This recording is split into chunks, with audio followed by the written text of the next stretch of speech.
Welcome back, ladies. I have the privilege of introducing you to one of our Academy graduates.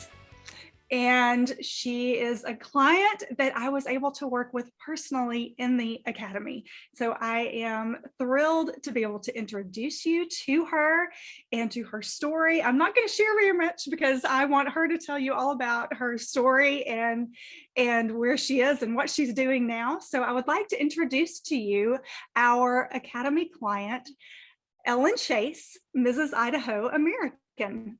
Welcome, Ellon.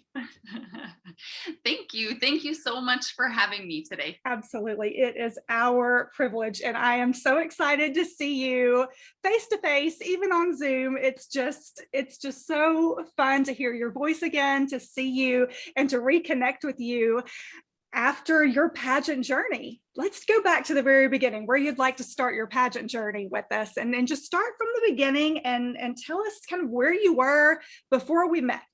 Okay. Well, I mean, it starts a long time ago. It starts 16 years ago, in fact.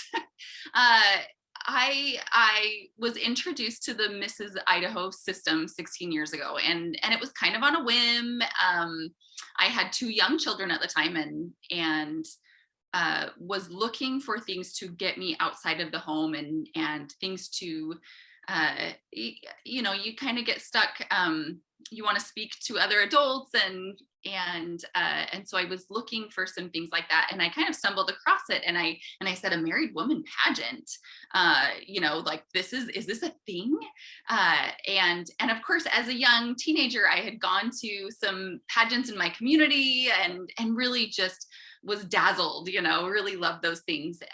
But it just wasn't really something that I knew how to pursue when I was young. And so I never did. And so when I was confronted with this moment, in my early 20s, and I just thought, could I do this? Is this something I could do? And so I started looking at pictures of the pageants, and I saw that there were some really incredibly beautiful women, but there were also some women that just looked ordinary. And I thought, I'm an ordinary woman. I can do this. And so I signed up, and I think it was about 5 weeks before the pageant. I had no idea what I was doing. I had no idea what I was getting into. And I even remember the current title holder calling me and asking me if I needed anything. And I was so afraid, honestly, I was so afraid that she was calling because she had seen my picture and thought, oh, this girl needs help. Which is a little bit tragic, honestly, but and I probably did need some help, but I was afraid that she had picked me out for negative reasons. When now that I can look back on that, of course, she just was trying to be kind and helpful, but my own insecurities. So that's where it all started. But it was such an incredible experience. I had a great time, truly loved it. The process of personal development that pageantry pushes you into was what I fell in love with the most. Of course, doing it in a fantastic and dazzling kind of a way is also appealing to me. I love that kind of elegance and poise and those aspects of it. But just the personal development was really, really appealing to me, that it almost forced me into it. And so I competed for several years, and then at that point needed to take a break in my life for maybe some reasons that we will talk about. And then was able to come back around to it. And I do feel like every year I was really resistant to getting very much help. I wanted to learn what I could, but I wanted to do this on my own. And I even took pride in that. Like, I could see every year where I needed to improve and how I needed to develop. And so I tried to do those things. And every year I felt like I was working my way up, just like one little place or a couple little places, and I could make those little improvements. And so really every year over the course of 16 years, it was 10 times competing before I was able to finally win the title. And this last year, what brought me to win a pageant was the fact that I knew I needed help. I was at the end. I didn't know, there was a final jump I needed to make, and I didn't know what else to do. Every single time I'd always known, like, do this, do that, try this, try that. And finally, I guess I just got to the point that I didn't know where else to turn. And so I thought, okay, now it's time. I need to get some help.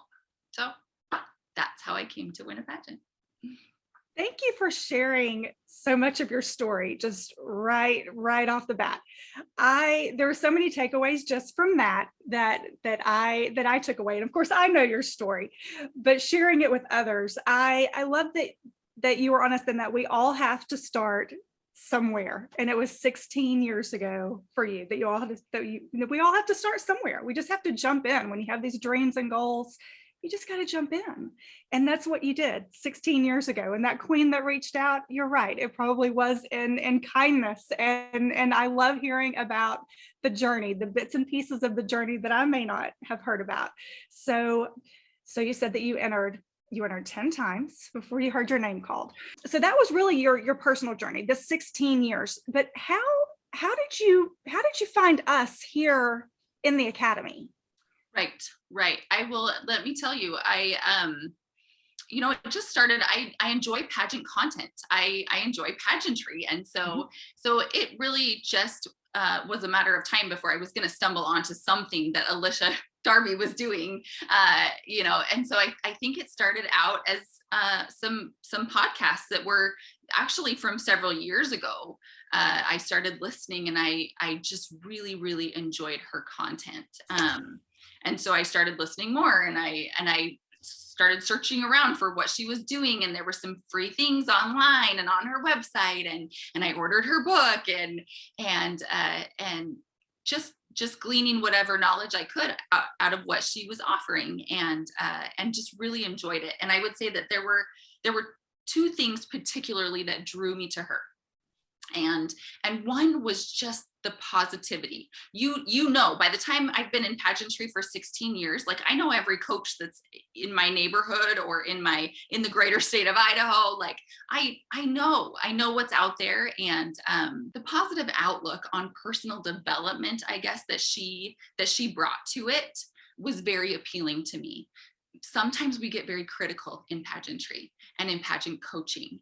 And as much as I'm a strong, independent woman who, you can't hurt me, words can't break me, break my bones, whatever it is, as much as I'd like to think that I am that woman, sometimes I'm still vulnerable. and coming at it from that very positive attitude felt safe to me.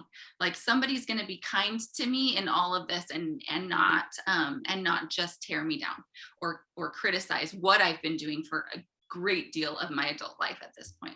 The other thing that was really appealing to me and just changed my whole perspective was the faith-based approach. My interest in pageantry, I guess I'd always just kind of felt like, well, this is a funny hobby that I have, and most people don't understand it, and they don't really get the draw. But I did feel like that Alicia, the way that she teaches, kind of from a faith-based perspective, that maybe I have this dream because my Heavenly Father put it there, and if He did, then what in the world am I supposed to be doing with this? This isn't a hobby. This isn't something to be embarrassed or ashamed of. I'm supposed to be doing something. And that was really wonderful to get that permission finally. It's amazing that I wouldn't give that permission to myself, but I am grateful that Alicia did give me that permission. That is so amazing to hear. We are faith-based here because these dreams and goals that we have, these visions for ourselves, they are God-ordained dreams and visions and goals that He places in our hearts. I think one of my favorite things is to hear how we all stumble across Alicia, and so many of us use that word, stumble, and I found just over the years that none of us really stumble. Jesus is stumbling us to her. because of her faith-based approach. And through her teachings, we are learning how to reach our dreams and goals and visions. And so I love that was something that drew you to us here at the Academy, because of our faith-based approach, and also the positive outlook that we have here. And you said something that jumped out at me that I just love, that I hope everyone takes away from this, that it is a safe place to learn and grow, and just feel comfortable with where you are now, wherever you come to us, where you are now and where you're going. And so when you said that just warmed my heart, that is, as a coach, that's what we want. We want you to feel safe and secure to grow. So thank you for sharing those two things. So you joined the Academy. You'd been in pageantry for a while. You joined the Academy. Did you have any hesitations? Because this is, as you've mentioned, this is a self-development journey. This is an investment in yourself. So did you have any hesitations? Yes, I would say, quite frankly, the cost was a little bit concerning. And I thought, well, this is a big investment, and I'm just not sure. I'm not sure what the outcome is going to be. I think that we all have to choose where we place our funding on a yearly basis when we're competing. Is it a wardrobe upgrade? Is it better coaching? Is it better photography? Is it a graphic designer to help you with your beautiful paperwork? Where are we investing in order to do better? And certainly when I first started this, I was a young 20-something that I essentially had no funding. And so I just was like, I guess I'm going to just patch this together. And so much of what I have done along the way has been on my own, for the reason that I was trying to strategically budget. But as I've gotten older and been able to have a larger budget and be able to choose some of those things to invest in, that it was a little bit scary to say, all right, here's my initial investment, and I don't know where this is going to go, but I hope it takes me somewhere really incredible. And honestly, it did. I don't mean to jump the gun, and I guess I don't want to go too far ahead of where we're at, but I do believe that what I learned in the Academy was what broke me through those barriers, to pop out the other side and to be able to accomplish this dream of mine. So well worth the investment. It is an investment in self-development. So would you share with us some of your barriers that you had to overcome? I would love to share with you my barriers, Trinity. I've been sharing my barriers with you for 6 months. Yes, you have. I actually was thinking when you guys posted the ad on out on social media, I was looking at it and I'm like, that's so nice that they entitled it the name of my platform, which is The Power of Progress. But if I had to rename this interview, I would name it Breaking Down Your Self-Imposed Barriers, or Get Out of Your Own Way, Ellon. I love it. You know that's true. Absolutely. So I did have to basically get out of my own way by believing that I could do things differently, or that I could develop in ways that I didn't believe I wanted to develop in, if that makes sense. Mm-hmm. So that was, maybe that was like the initial, if you looked at the big picture, there were things I needed to develop that I didn't want to, or I didn't feel like I needed to develop. But as far as I made a list, you guys, of all of the things that I feel like were the biggest takeaways from what I learned here. And number one, clarity on my vision, my purpose, my branding, my paperwork, just the clarity that I got. It was like, drill it down, one step further, one step further. Like, what are we getting at here? And that is clarity that it was like swirling in my head, but I couldn't spit it out, and I couldn't write it down. And there just was a real lack of clarity. And so that clarity on all of those things was very important. Also clarity on sound bites. If you're listening to this and you don't know what that is, just these little 30-second answers to a question in an interview, or a question in an elevator, or a question from a friend, rather than trying to explain yourself for 30 minutes, just a good solid 30-second answer. And that was always really difficult for me. I have a hard time with that. Maybe you can tell. So I needed to learn how to get concise. I did have to learn how to get on social media. That was a big one for me. And that is something that I have been very resistant to. I didn't think I needed that in order to do well. And I didn't want to. I felt like social media is a place that is not healthy, and I'm all about healthy living. And so I felt like it was against everything that I was trying to teach. But as I saw, and as I learned, like that's a place that we can use to reach a lot of people in a very fast way, and we can use it for good. And I was so resistant to that, and I had such a hard time with that I actually had to reach out and hire someone to help me. It was so scary for me. And I remember some of the posts that she put out initially that I'd given her permission to put out, but when they came out, I felt like I couldn't even breathe at times. And that was very difficult for me. And I'm learning, and I'm growing, and I'm doing posts even all by myself these days. And so I feel like that is part of this growing process, that I need to learn how to use that for good, and for my own good, and for other people's good as well. So that was a big one. Another one was that I had to think bigger. I wanted to influence the people that were right within my little circle of influence. And I thought, that's good enough. That's good enough. Like, I want to do good where I stand. And that was good enough for me. But as I shifted my perspective into the bigger picture of, if my Father in heaven has put this dream on my heart, if this is something that he wants me to do, then what's his vision for this? And it's bigger than right where I stand. It's a bigger vision. And I've got to lean into that and find a way that feels good to me and feels good to him, and can fulfill that vision. So that was another big area that I had to grow in.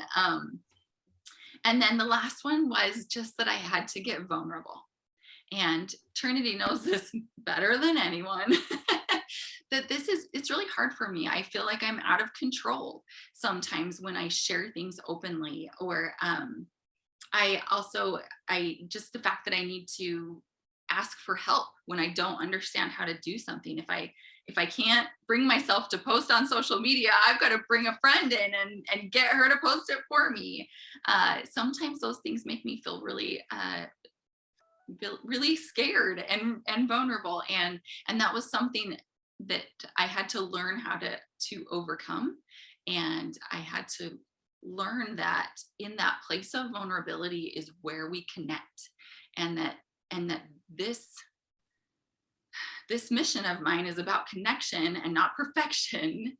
And if I want to connect, then I have to get vulnerable. So there's some of the many things that I had to learn and develop about myself. Yes, I love what you're sharing, because the more vulnerable we are, the less perfect we are, the more relatable we are with our audience, and the bigger audience that you have been called to reach. So that is a beautiful barrier to overcome. And I have to say, knowing the battles that we had with social media and overcoming those barriers for you. Every time I see a post, my heart just leaps because I know the people that you are reaching. You have such a beautiful message, and just seeing that you have overcome that now to reach people is, as a coach, it makes my heart explode every time I see you on Instagram. I'm just so thrilled to see you out there. One, just because I get to see you again, but two, because you have these amazing messages that you've learned to use social media as a tool for education and use it for good, as you said. So it's been a joy watching that journey and being a part of that journey with you. So thank you for sharing some of those personal barriers that you have had in your own journey. So you found the Academy. Was there something along the way, like when you found us, that said, yes, I'm joining? Like what made you jump in? As far as like, was there one moment? I mean, yeah, probably there was one moment, but I would say overall, I just knew, honestly, like I'm getting older. I feel like that there's kind of a peak time to compete in the Mrs. America system, and that doesn't mean that, you know, there's not outliers, but I guess I felt like that I was getting tired. I was there. I just felt like maybe this was it. Like this was my year, or I needed to be done. If I couldn't make that final leap and finally win the title, then maybe it was time to retire. And although you know, it's easy for me to say now, I guess, but I just felt like it was kind of my last chance. And I just felt like I said before, I knew I needed help. I was at the end. I didn't know what else to do. And maybe I could see some things that I was like, well, maybe but there wasn't something that was like, yep, this is it. Do these things and you're going to get there. And so I just felt very unsure of myself. And I just thought, I can't just go back and compete, not even knowing what to do to improve. That doesn't feel good. And so I feel like both of those reasons of you know, I'm maybe ready to be done with this almost. Mm-hmm. And I don't know how else to grow myself to get where I need to be. And so both of those, I think, were major contributing factors to why I decided now's the time to get help. That reminds me, Alicia actually spoke to that just a little bit at the beginning of the session right before, about opportunity passing, and that might have been sort of what you were thinking at the time, is that this was your time, and that you were going to do some things differently. So tell me, what felt different this time, showing up your 10th time? What felt different this year from past years? Everything. Really? Tell us more. You know, I remember a specific podcast that, I'm not going to remember the title of it now, but it was from years ago, but it talked about acting every day as if you are the title holder. You know, and when you can do that incongruence every day, like that doesn't feel strange to you, then you know you're there. And I think that there was one that just came out just recently that was like a doobie. Oh, I'm gonna get it wrong. Have, be, something. Something like that, but it was along the same lines of you have got to step into that before you ever get to have it. You've got to step into that role, and I do believe that this year I finally was able to break through my own what do they call that, imposter syndrome. Mm-hmm. That I was finally able to to step out of that and into a place that I believed that I am Mrs. Idaho, or at least I am my own version of Mrs. Idaho. I think we all have our own ideal of what we would look like when we have grown enough or reached that point that we are ready for that. And I feel like this year I finally reached that moment that I could wake up every morning and feel like I was in congruence with the person that I wanted to be. So what was your question again? No, you answered it perfectly when you mentioned imposter syndrome. And for those of us that have competed for many years, myself included, I didn't hear my name called the first time around either. Okay. So when we hear things like imposter syndrome, and we all at times might go through that, it's that mindset shift that we have to go through of, I am my own version of Mrs. Idaho, as you said, that mindset shift of winning. And it was that transitional process that you had from beginning to end in the academy. And it was a joy to watch that shift of seeing you reign like the queen that you were destined to become. And it also reminds me, this might be one of those episodes that you're talking about. It reminds me of one of my favorite, I think, well, I say this about every podcast episode that they're my favorite. So this is my favorite for this hour. It's the worth versus value. This might be one of the ones that you were talking about. The value that you bring to the crown as Mrs. Idaho, which was a 16-year journey for you, but in the last 6 months of the academy, we were really able to carve out for you to understand and know the value, the immense value that you brought to the table when you walked into the door to compete for your pageant. So I love hearing how different it felt for you.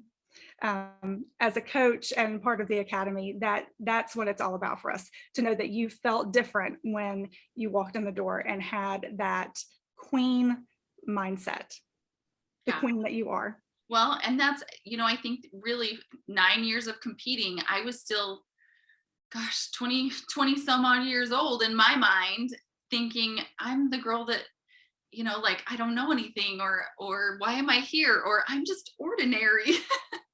And I do believe that, yeah, absolutely. Sometimes those coaching calls were painful. I guarantee it for Trinity that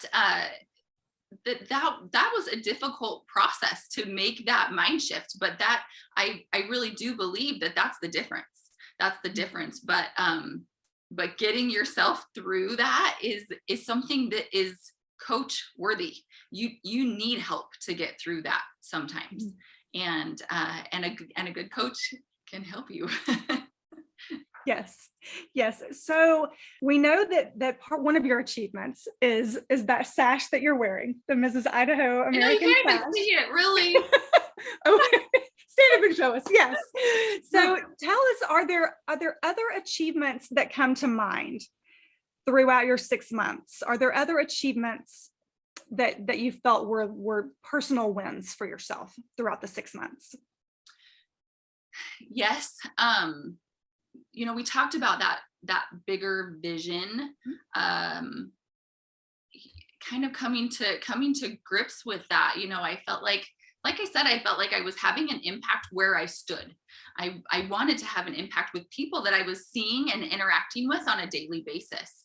And I love that kind of interaction, but embracing the bigger vision of how I can hopefully impact many people, and how I can show up and speak to that. And so yes, there are some I guess milestones. I have been working toward that bigger vision by bringing my workshop. I'm still in the process of trying to record my workshop and putting it online. And I'd like to make that happen before Mrs. America. And I meet with my publisher for the last time on Monday.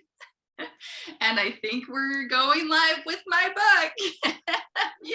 Amazing news. Congratulations to you. When I think about your journey, that the power of progress and how you are embodying that, the power of progress throughout your 16-year journey, you are truly living your legacy project, that you are the living example of that. And I think that is one thing that we love about the Academy, is that these legacy projects are bigger than ourselves. They are our life's work. Once we identify what those legacy projects are, what's near and dear to our heart, and we just take off with it. And so watching you and your journey with your own power of progress and watching you achieve that goal is an absolute, it's a joy to watch that. So how can we follow you on your journey to Mrs. American? How can they follow you on social media? Oh, very good. So on Instagram, I am at Mrs. Idaho American Pageant. And I'm also at Ellon Chase. Ellon Chase is spelled a little uniquely. It's ELLONCHASE. And I'm also on Facebook, Ellon Chase. So any one of those places are places that you can go to follow along. I'm still learning about the social media and making sure I get those posts out there. I know that people are curious and they want to know, they want to see what's happening. And so I'm learning and I'm working on it, and that's where you can follow my continued progress. I love it. You are a pro at it. It's wonderful watching you. So we have talked a little bit about the power of progress. Would you share with us just a little bit about your legacy project, the power of progress? Absolutely. So as you said before, I really am the living embodiment of my platform.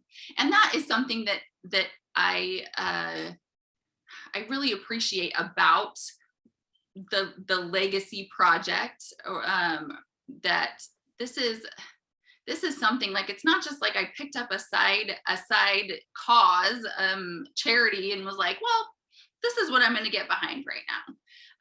This is something that has taken me years to uncover and to develop, and to even understand my own story.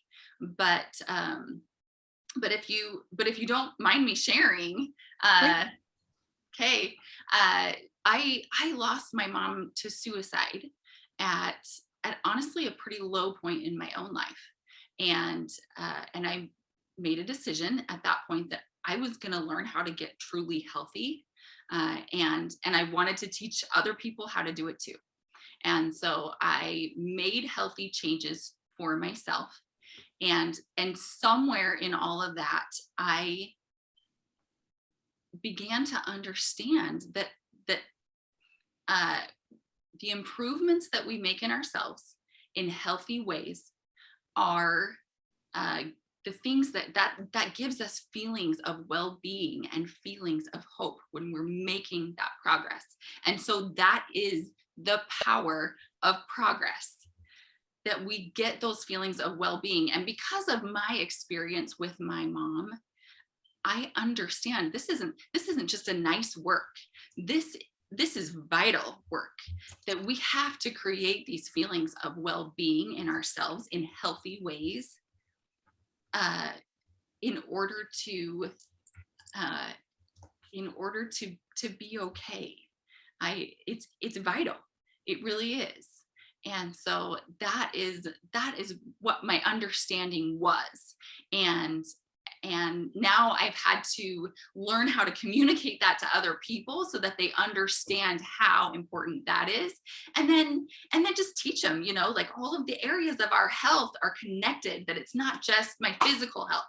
It's not just my mental health. And in practice, I'm a school counselor and I am very serious about mental health, but I understand that our mental health is not isolated, it can't be a standalone, that it's all of, it's our vocation, our work, it's our finances, it's our family relationships, it's our social lives, it's all of these different areas that we have to be making these little incremental gains, and those little moments of feeling like you moved into a healthier space, or you improved yourself just a little bit, that gives us those feelings of well-being. And so that's what I teach. And then I teach some really simple ways to kind of get that momentum going. And I love teaching that in workshops. Like I said, I love the face-to-face. I want to interact with you. I'm a teacher. I've been in education for 13 years. I'm a teacher, and I like to teach face-to-face, and I like those interactions, but I'm willing to take my message into a space, even if it's social media, that we don't see each other necessarily always face to face. But if it will help one person or many people, I hope to understand the value of making those improvements in their health in every area, then I feel like that's a success. I am fulfilling that vision. Yes. And thank you for sharing about the power of progress. I know that sharing that story was not always easy. And when you talked about being the barriers that you had and being vulnerable, and so now you've given given our audience that insight on why that might not have been so easy for you. And so thank you for sharing that, and for continuing to be vulnerable and taking it to a place of education to teach people how to be healthy in all ways. So that's a beautiful message. It really had to start with myself. It really did. I recognized at that time I was in a really bad spot. I was not healthy. My physical health was failing. I had relationships that were failing. I really was failing to thrive in almost every area in my life at that point. And so I had to get, this is very real for me, that I had to get very serious about pulling myself a little bit out of a pit that I had put myself into. And at that time, I lost 90 pounds. I completely transformed my physical health. I had to go back and I had to try to figure out how to heal relationships. And I had to get my finances in order. And there just were so many areas of my life that needed pretty much a major overhaul, but that has to happen a little bit at a time. And it's not perfection that we're after here. It's not perfection that makes us have those feelings of well-being. It's those little incremental gains, and the momentum that you gain over, a decade is really amazing. Yes, it is. Thank you for sharing all of that. So tell me, if you had one piece of advice, or we won't limit it to just one, we'll just say, if you have advice. Okay. What do you have advice for the woman out there that has competed many times like we did, and still hasn't heard her name called, but still has the dream in her heart? What advice do you have for her today? Oh, that's a good question. Honestly, like, just thinking about that, like that makes my heart just ache a little bit for her, whoever she is, because I was there for a really long time. But I would say, first of all, don't give up on yourself. They say, like, in the Navy SEALs, like, they ring the bell if they're ready to quit. Like, don't ring the bell, don't do it. If you feel called to this, there's a reason that you feel called to this. And I think that if you can figure that out and grow to where you need to grow, that you can achieve what you are looking to achieve. And then I guess the other thing that I would say, though, is if you want to continue to do what you want to do in pageantry, you have to be willing to keep growing. And sometimes that message is hard to hear. Sometimes the things that we talked about in coaching were hard for me to hear. And again, they were things that I didn't want to change, or ways that I didn't want to develop. And so if you want to make that last jump, you have to be willing to pay the price. You have to understand the price that it's going to ask of you, and you have to be willing to make the sacrifices and do it. Absolutely. Thank you for sharing that. As a coach and you as a teacher, as you said, sometimes we're able to see the big picture in others, but it takes someone else pouring that into us, because we can't see the big picture sometimes in ourselves. We need that teacher, coach, mentor pouring into us to help us see our own picture. And those dreams and visions came alive for you this year.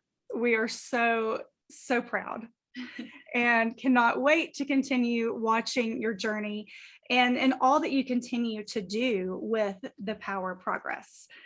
I know that this is your life's work. It was your life's work before you came to us. It's going to be your life's work from here on out. And it is a beautiful message of not just physical health, but mental health. And we are so thrilled for you and your achievements. So thank you so much for joining us today, for sharing your heart, your story, the Power of Progress. How many times can I say it? I am so proud of you. Every time I see you on Instagram, I just kind of squeal just a little bit, because I'm just so thrilled to see all that you are accomplishing, not just because you're on social media, but because of the things that you're teaching and educating, and your amazing message that you are sharing with the world now. So thank you so much for being here today. We have enjoyed it, and your message is simply amazing and so inspiring. Thank you, Trinity. That it truly means so much coming from you, and I really just appreciate this moment that I can be here. This is really a special moment for me. So thank you. Absolutely, and for us too, to have you here wearing that sash, that so well deserved sash. Thank you for taking time out of your schedule to be here with us today. We have enjoyed it, and I hope our audience has been as inspired as I personally am by all of your work. Thank you. Yeah, and to all the Jumpstart girls out there, good luck, have fun. I hope you enjoy. Absolutely. All right. Well, thank you for joining us, everyone.